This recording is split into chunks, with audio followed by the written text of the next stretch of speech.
لا بالله اقدر احل اكبر مشكله، يعني خلي الشباب، خلي الربع الحس على موجب هالقصه هاي هم يحكمون انه اقدر احل مشكله ولا ما اقدر. صجاني شخص على البيت واني يقول لك للذيب، قلت له لا بالله يخس الذيب، ابشر ايش عندك؟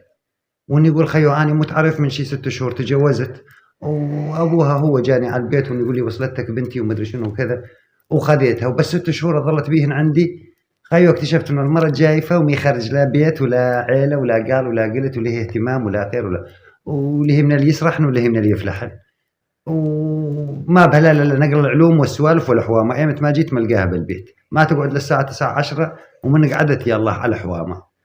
قلت له ايه المطلوب مني؟ قال بعد 6 شهور قتشيتها وطردتها على اهلها، والحزي حردان عند اهلها، راحت على اهلها مي مخليه عيب بالدنيا ومي حطته بظهري، افعلوا واتركوا طويل وقاصروا وشاتني من الجوع ومدري شنو مدري شنو. لا وفوقها شو تقول؟ تقول والله يدز علي كل نهار زلم ويبكي ويترجى يريدني بس ارجع عليه، واني يا قال عقله يلا طردتها اني شلون ادز عليها ترجعها؟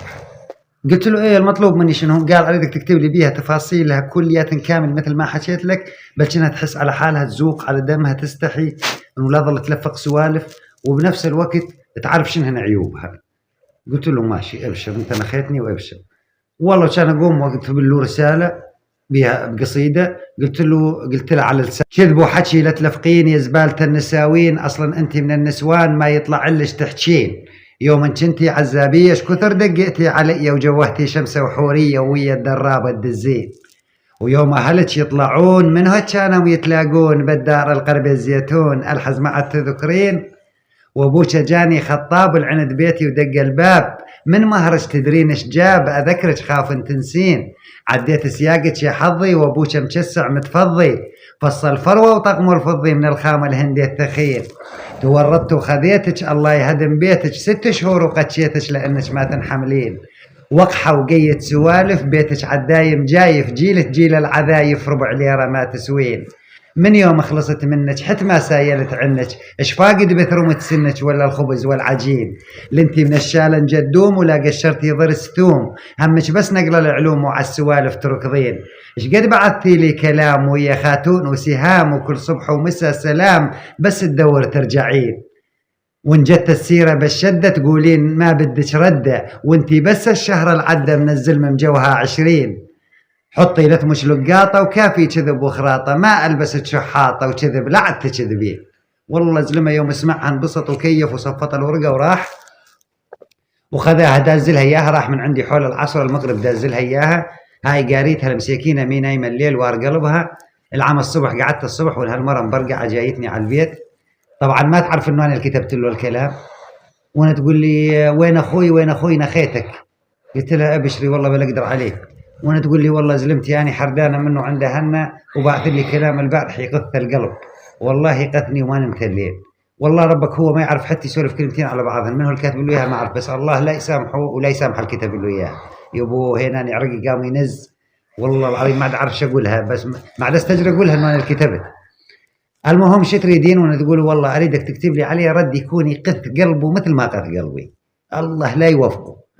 قلت لها بشري والله كانت تناوش القلم واكتب لها على لسانها لزلمتها، قلت لها اليوم ان شاء الله باذن الله الحز اكتب لك الرد وان شاء الله انهي لكم هالسالفه بنوبه.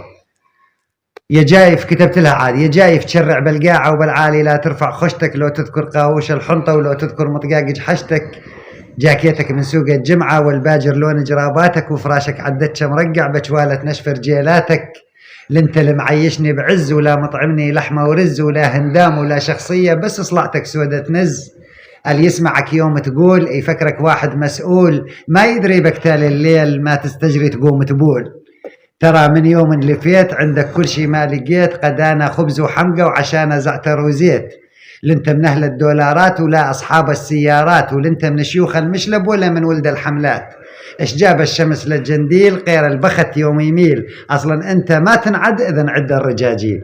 والله الحرمه صار عليها مثل زلمتها زاد كيفت انبسطت حيل صفطت الورقه، راحت دزت له اياها، يوم واصله الورقه عند زلمتها عنده له تالي متور، ازلمه اذا مرته يوم وصلتها القصيده حرارتها 80 هو طلعت معاه فوق ال100 الحراره، مشغل المتور وحلفوا من الجيران قالوا والله طلع من باب الحوش السرعه 100، قال وصل عندهم على باب الحوش صايح يا فلانة يا فلانة بانزعاج، هي طالعة بخوف هيك تقول الحمد لله ربك حميد انه اهلها ما هم موجودين كان ذابحين ويجوز. طلعت عليه قالت له شبيك؟ قال لها بي وجعني وكتلة شتل دحقي علي. بالشرع الاسلامي المرة بيش تطلق؟ قالت له تطلق بالثلاث. قال لها انت طالقي بالالف مو بالثلاث، طالقي بالالف طالقي بالالف طالقي بالالف. داور ركب متر وحلينا لهم بهالحاله المشكله من جذورها. خلاص كل من يقعد وينقلع ببيت اهله، لا تظل هي تبعث له سوالف ولا يقدر هو يبعث لها سوالف. فشو تقول لي يعني شلون ما اقدر احل مشاكل؟ بالله عليكم خيوه، هاي الشباب اللي حيسمعون هالقصه ويعلقوا لي عليها، اذا خريج احل مشاكل تريد اعمر ديوان وافتحوا الحل المشاكل خلاص.